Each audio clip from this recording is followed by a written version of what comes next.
What's up, Omaha? I'm Dan Hoppin, host of the Restaurant Hoppin podcast, and I am so excited for today because I get to take you inside one of my absolute favorite restaurants in the entire city. Now, when Noah and Katie Mock moved to Omaha in the mid-2000s, they couldn't find the type of establishment they grew to love while living in Austin and in Portland, and that was a late night spot that not only served great drinks, but excellent food.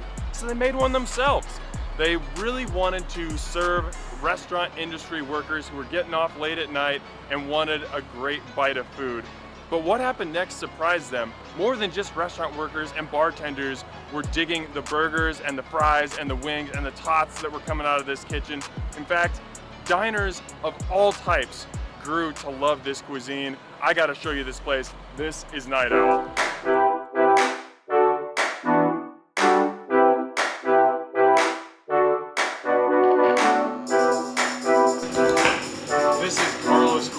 He is the head chef and the mastermind behind all the great food coming out of this kitchen here at Nite Owl. Carlos, how long have you been working here? 3 years. 3 years. And what makes this kitchen and this establishment different than other places where you've worked previously? I get kind of free reign, and Noah kind of trusts me, kind of come up with some crazy ideas, and usually kind of works out in the end. You definitely have some crazy ideas, and it always works out in the end. I've never had anything here that I have not thought is fantastic, and one of those things is the Korean BBQ wings. I'm really, really excited for you to break this down. Can you show us how to make the sauce? Yeah. All right, let's do it. So, usually you start off with a little ketchup. A little bit of sweetness. So how would you describe this sauce, the flavor profile? I'd probably say tangy, umami. It's got some sweetness, but not super crazy when you think barbecue, you know? Very Korean, but it does have a little bit of everything in it. What do we got going in here? This is going to be hoisin.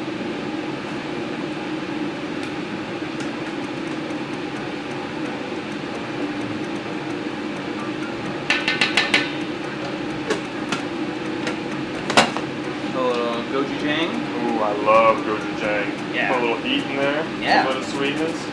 It really balances it out, I think. All the other sweet stuff in there.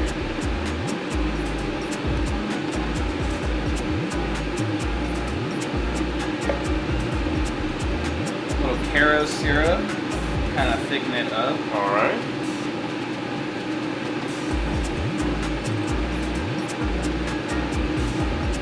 A little sake. This will move.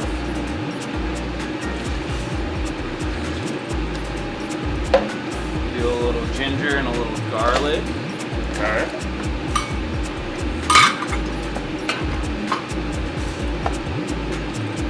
Last one in here is a little rice wine vinegar.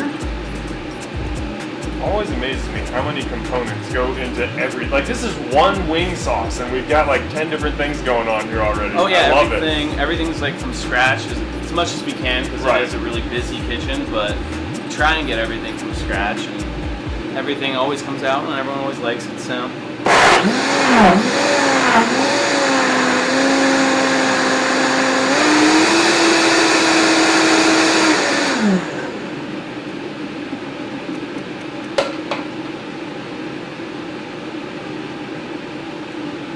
That sake and the ginger and garlic. That's beautiful. And then, last but not least, a bunch of soy sauce.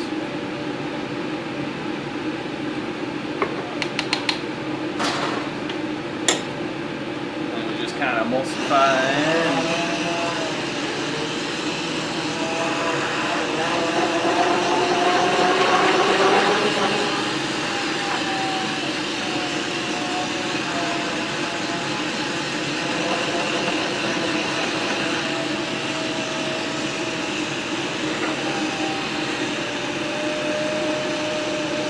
How many batches of wings will this contribute towards?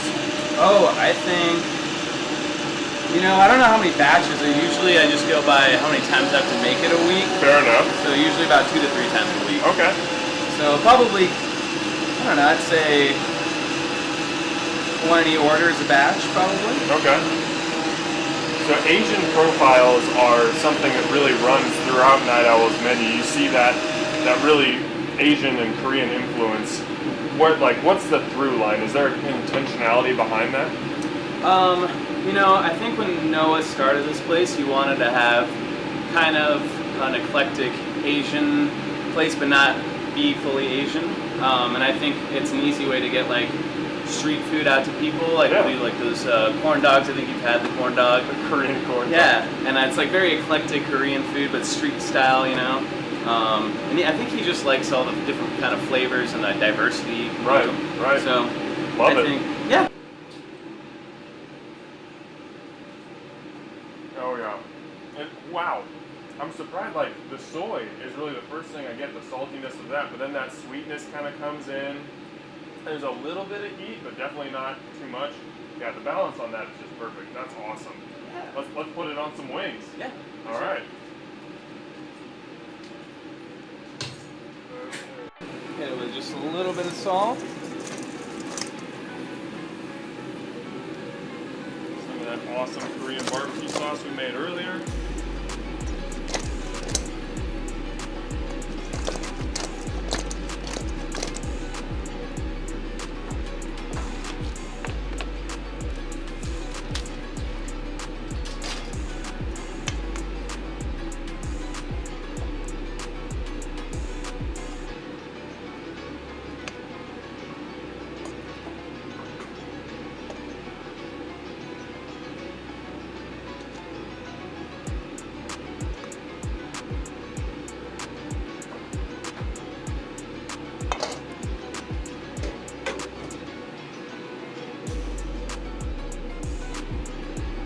Little kimchi. Oh yeah.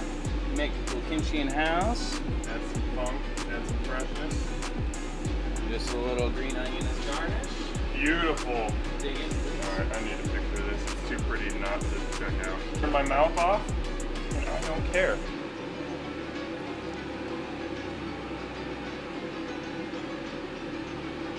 I know it's all over my face. Don't judge me. That is so crispy. That's the first thing that stands out, is that crispiness. And then you get that kick of the salt and the soy sauce. You get a little bit of heat. I mean, just look at this.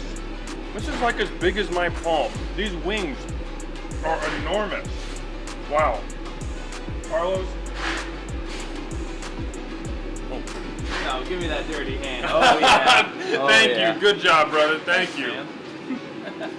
Dude, you killed it. Like, Tot-Chos are kind of a simple thing, but they're just beloved here. Like, I think when a lot of people think of the food at Nite Owl, Tot-Chos are one of the first things that pops into their brain. Why do you think that is? I don't know. It's been on the menu since the beginning, and I think it's just like a good for a late night place. So I think it's a good late night food. It fills you up. It's not too expensive. You get a ton of it. So I think people think Tot-Chos when they see Nite Owl. Is there something nostalgic about the Tot-Chos? Like, I almost feel like I'm back in like a grade school cafeteria almost. Obviously, I'm eating an elevated version, but there's something about it that makes me feel like a kid again. Oh yeah, definitely. I mean, it's kind of like a playful thing. I don't know. It just has it's like greasy, but yet not greasy in a weird way. Yeah. It definitely has that grade school feel. Definitely cater tots for cafeteria, you know. Now, to be clear, you guys aren't just frying up some tots, throwing some nacho cheese and like some scallions on there. This is like still scratch-made food. The tots come in, but everything else you are making from scratch, and it requires a lot of work, right? Yeah. Oh yeah, definitely. For as many tots that we go through, it's quite a bit of work.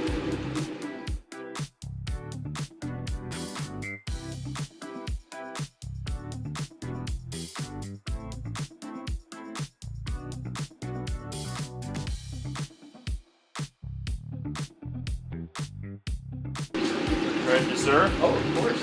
All right, let's try and get a little bit of everything.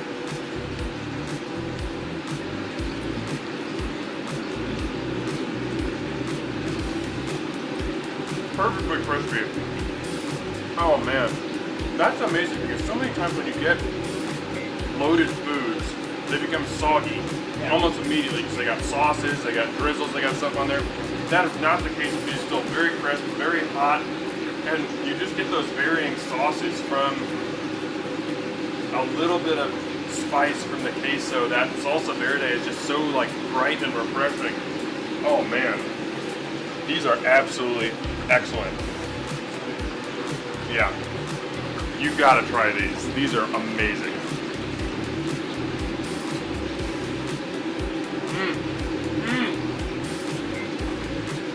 It's so simple. That should not be that good.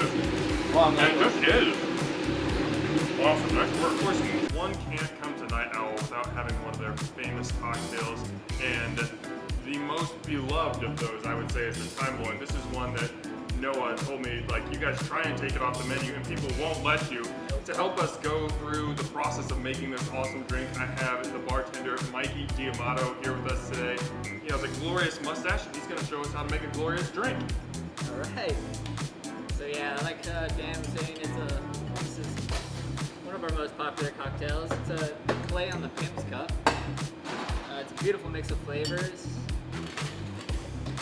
We have Pimm's, some Branca Menta, and then some cucumber oleo, which we extract the oil from the lemon peels and juice some fresh cucumbers, and makes this magic here that really shines in this cocktail. So, and then we batch that all up because we can barely keep up with how much people love this cocktail. How many of these would you say you go through in a weekend? I would say throughout, maybe through a Friday and a Saturday, I would say maybe 200 to 300 of them. Holy cow. Let's Yeah, go. that's a popular cocktail.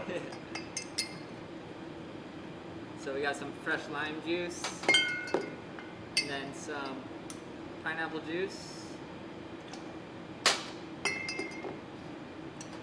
and then we shake that up.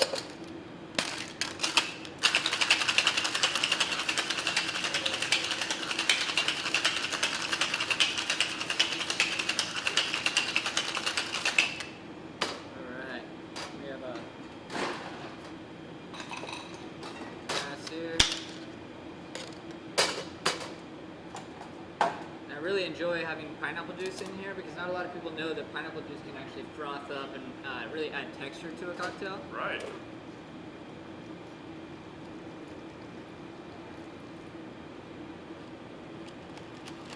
So we get a really nice head on that cocktail.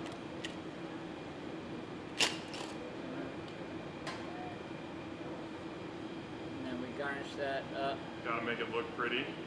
with some nice fresh bouquet of mint. And that's the Time Lord. Alright, let's give this thing a taste.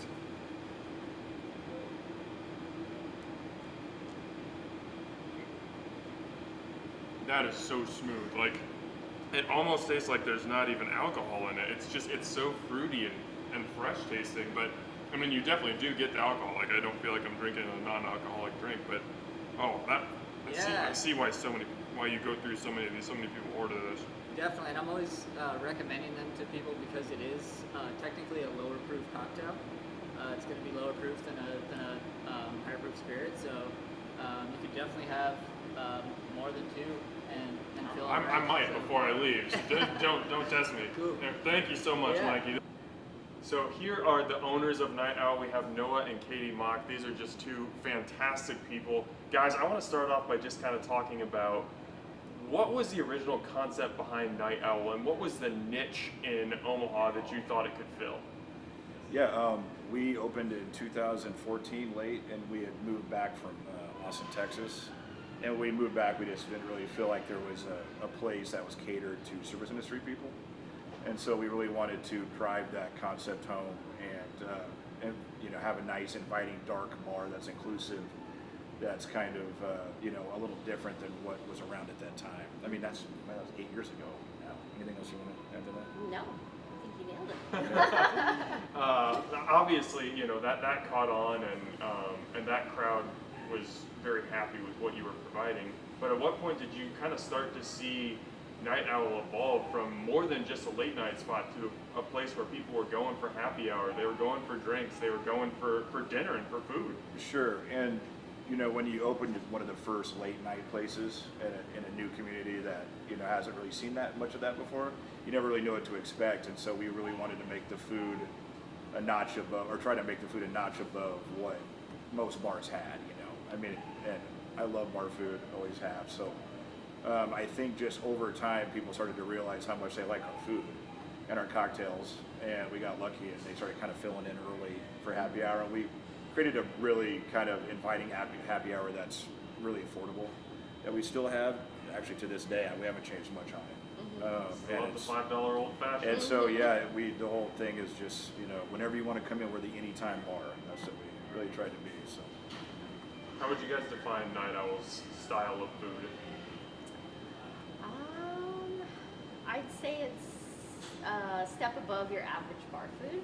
You know, it's still really good, really simple, really approachable. it's all from scratch. It's all from scratch. There's nothing from a freezer thrown in a fryer, which is something Except that for was our important tots. to us. Except for our tots. That's the Don't lie. exception. That's the exception because they're too difficult to make from scratch, Yeah. from my understanding. Well, the amount we sell of it would be, yeah, we'd Yes, have to yes. have two people just making tots. Yes, we'd have to hire a top makers. But yeah, I would just say it's really, really good bar food. Uh-huh. Yeah. Obviously, this is just one of the most unique environments in Omaha. You discover something new every time you walk in here, from the crazy movies playing on the TV to just the unique design style. You order up at the bar, you've got these crazy pictures on the walls. Like, it's such a cool, interesting place. As you guys were designing the space and putting it together, what was kind of the intent behind creating Nite Owl's atmosphere? Sure. I think it's kind of a culmination of our style over the years. And I've been in the business for so long, and you know, you pick up things when you travel around the country that you really like. And this concept is very, I don't want to say exactly Portland, Oregon, but it's pretty close. We used to live there for years. Yeah. So we have a lot of influence from that part of the country where, you know, you serve food at bars and it's very DIY, where you don't have, you know, table servers, and you can kind of just come up at your own leisure, close out when you want to. And I think, you know, you can come in here, get a quick bite, you don't have to stick around, or you can stick around and not be pressured out for hours. So I think that's really kind of paid off for us. It took a little while for people to get used to that back in the day, but now that I think people have gotten used to it, it's become kind of our thing. You know, I think we were one of the first DIY bars in Omaha, like ordering on your own and getting a number. Ordering at the bar. Ordering at the bar, that kind of thing, or getting your own water and stuff like that. Yeah. With our water station, and and just all this stuff we've always loved, kind of tacky, weird stuff. We love old film. It's us. And we love, this is us. We love. This environment is we, us. We like dark bars. We dug around in estate sales and auctions and all kinds of stuff for years, and kind of we saw a lot of velvets, you know, on our travels, and kind of were like, why don't we just hang a bunch of velvets? It's very strange, you know. Omaha's never seen it. It's just all trying to differentiate, be different, and kind of, you know, get as kind of funky as you can. And you know, from the music to our jukebox to, you know, the movies, obviously, and then our cocktails. You know, it's you know, hopefully going to be an ever-changing new experience every time you come in here. So, how would you define Nite Owl's approach to cocktails? Extremely from scratch. So basically, like culinary aspect of cocktails. So I guess the term craft cocktails would apply.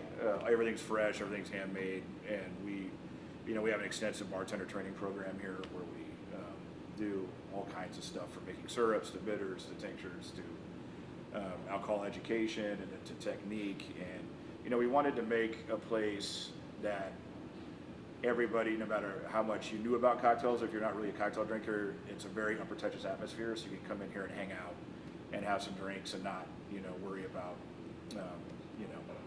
In other words, when we first opened, there wasn't very many places that had these cocktails outside of a restaurant, basically, where it was kind of a local neighborhood bar.